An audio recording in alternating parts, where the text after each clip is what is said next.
आखिर कौन थे अरबपति और आध्यात्मिक नेता आगा खान, जिनकी अभी हाल ही में मौत हो गई है। इन्हें आप लोग अपनी स्क्रीन पर भी देख रहे होंगे। इनके बारे में एक सामान्य जानकारी हम लोग देख लेते हैं, जान लेते हैं। देखिए, हमारी प्यारी पृथ्वी है, इसमें आप देखें ये हमारा प्यारा भारत है। तो अरबपति, समाजसेवी और आध्यात्मिक नेता आगा खां का 88 साल की उम्र में निधन हो गया। उनकी चैरिटी आगा खां डेवलपमेंट नेटवर्क ने यह जानकारी दी। प्रिंस करीम आगा खां इस्माइली मुस्लिम समुदाय के 49वें वंशानुगत इमाम थे, जो खुद को पैगंबर मोहम्मद का वंशज मानते हैं। उनकी चैरिटी ने सोशल मीडिया पर एक बयान जारी कर बताया कि उन्होंने पुर्तगाल की राजधानी लिस्बन में अपने परिवार के बीच शांति से अंतिम सांस ली। कौन थे आगा खां? स्विट्जरलैंड में जन्मे आगा खां के पास ब्रिटिश नागरिकता थी। वे फ्रांस के एक महल में रहते थे। किंग्स चार्ल्स आगा खान के निधन से काफी दुखी हैं। आगा खान ने न केवल उनके बल्कि उनकी मां दिवंगत महारानी एलिजाबेथ द्वितीय के भी करीबी मित्र थे। उन्होंने आगा खां के परिवार से निजी रूप से संपर्क किया। आगा खां की चैरिटी संस्थाओं ने विकासशील देशों में सैकड़ों अस्पतालों, शैक्षिक और सांस्कृतिक परियोजनाओं का संचालन किया। उनकी जीवन शैली शानदार थी। उनके पास बहमास में एक निजी द्वीप, एक सुपर याट और एक निजी जेट था। आगा खां डेवलपमेंट नेटवर्क ने उनके निधन पर शोक व्यक्त करते हुए कहा, हम उनके परिवार और दुनिया भर के इस्माइली समुदाय के प्रति अपनी संवेदनाएं प्रकट करते हैं। संस्था ने आगे कहा कि हम उनकी इच्छानुसार धर्म या फिर जाति की परवाह किए बिना दुनिया भर के लोगों और समुदायों के जीवन की गुणवत्ता को सुधारने के लिए अपने साझेदारों के साथ मिलकर काम करना जारी रखेंगे। इस्माइली एक मुस्लिम संप्रदाय है। दुनिया भर में इसे मानने वालों की संख्या लगभग 1.5 करोड़ आबादी है, और जिसमें से पाकिस्तान में 5 लाख इस्माइली रहते हैं। इसके अलावा भारत, अफगानिस्तान, अफ्रीका के कुछ हिस्सों में भी इनकी संख्या बड़ी आबादी रहती है। प्रिंस करीम आगा खान ने साल 1957 में 20 साल की उम्र में अपने दादा के बाद इस्माइली मुसलमानों के इमाम का पद संभाला था।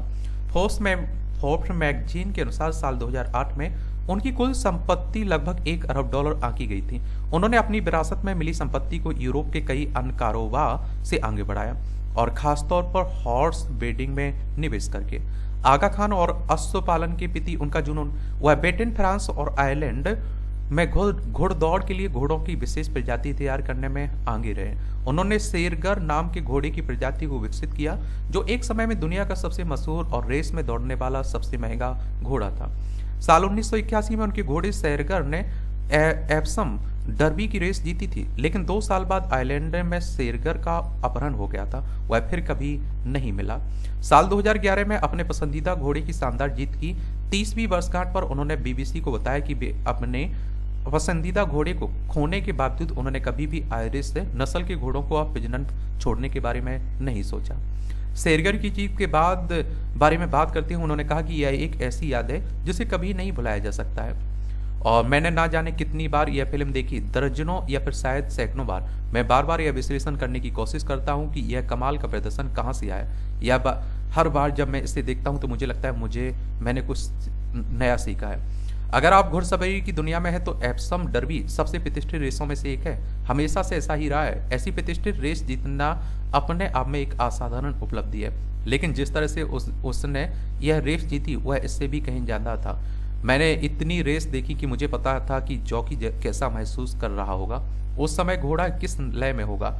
लेकिन जब वह टैटन हेम कॉर्नर से निकला तो मुझे अपनी आंखों पर यकीन नहीं हुआ। उसकी जीत अब तक की अद्वितीय थी। 2 चीजें मुझे सबसे चौंकाने वाली लगी। वह पहली वह कितनी सहजता से आगे बढ़ रहा था, और दूसरी अंतिम चरण में वह बस आगे बढ़ता गया। यह सच में अविश्वसनीय था। करीम आगा खां और कल्याण सेवाएं। प्रिंस आगा खां फाउंडेशन चैरिटी के संस्थापक थे। उन्होंने कराची में एक यूनिवर्सिटी को अपना नाम दिया। इसी के साथ उन्होंने हार्वर्ड यूनिवर्सिटी और मैसाचुसेट्स इंस्टीट्यूट द्वारा ऑफ टेक्नोलॉजी में इस्लामिक वास्तुकला के लिए आगा खां कार्यक्रम भी शुरू किया। दिल्ली में हुमायूं के मकबरे के संरक्षण में आगा खां ट्रस्ट फॉर कल्चर की अहम भूमिका रही है। हर साल आगा खां अवार्ड फॉर आर्किटेक्चर दिया जाता है। उन्होंने नेशनल मीडिया ग्रुप की स्थापना की, जो पूर्वी और मध्य अफ्रीका का सबसे बड़ा स्वतंत्र मीडिया संगठन बन गया। विश्व नेताओं ने दी श्रद्धांजलि उन्हें। पाकिस्तान के प्रधानमंत्री शहबाज शरीफ ने प्रिंस आगा खां को श्रद्धांजलि देते हुए उन्हें दूरदर्शी, उदार व्यक्ति और एक अद्भुत नेता बताया।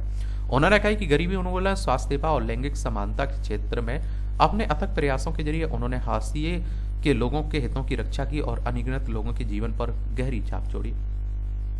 एक्टिविस्ट और नोबेल पुरस्कार विजेता मलाला यूसुफजई ने कहा कि दुनिया भर में शिक्षा, स्वास्थ्य और विकास के लिए उनकी ओर से किए गए अद्भुत कामों के जरिए उनकी विरासत हमेशा कायम रहेगी। संयुक्त राष्ट्र महासभा महासचिव एंटोनियो गुटरेस ने उन्हें हमारी अशांत विश्व शांति, सहिष्णुता और करुणा का प्रतीक बताया। और देखिए, संयुक्त राष्ट्र की बात करें तो यूनाइटेड नेशंस की बात हो रही, 24 अक्टूबर 1945 में स्थापना हुई थी। न्यूयॉर्क यूएसए में इसका हेडक्वार्टर देखने को मिल जाएगा। और इस तरह से आप देखेंगे एक कहानी है आगा खां की। इन्हें आप लोग अपनी स्क्रीन पर भी देख रहे होंगे।